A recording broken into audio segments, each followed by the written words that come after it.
রাসূলুল্লাহ সাল্লাল্লাহু আলাইহি ওয়াসাল্লাম তার বহু দোয়ায় বলেছেন, আল্লাহুম্মা ইন্নী আউযুকা মিনাল মা'সামি ওয়াল মাগরাম, হে আল্লাহ গুনাহ থেকে বাঁচতে চাই, ঋণ থেকে বাঁচতে চাই। আল্লাহর নবী বহু দোয়ায় বলেছেন, হে আল্লাহ যালি'id দাইনি ওয়া গালাবাতির রিজাল, ঋণের বোঝা থেকে বাঁচতে চাই, মানুষের আধিপত্য থেকে বাঁচতে চাই।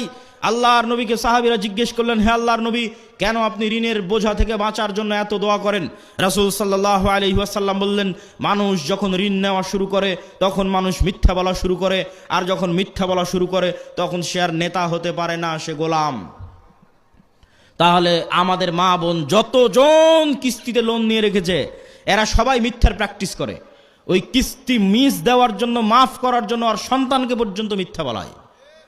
তাহলে পুরো একটা কম যখন মিথ্যুক অবস্থায় গড়ে উঠতেছে, সুদের জন্য মিথ্যার প্র্যাকটিস করতেছে, এরা গোলাম, এরা জীবনে কোনোদিন নেতা হতে পারবে না। তাহলে নেতা হতে হলে সুদি লোন থেকে বাঁচতে হবে, কর্জ থেকে বাঁচতে হবে, যেন মিথ্যা না বলা লাগে, মিথ্যা বলা থেকে বাঁচতে হবে, নাহলে নেতা হতে পারবেন না।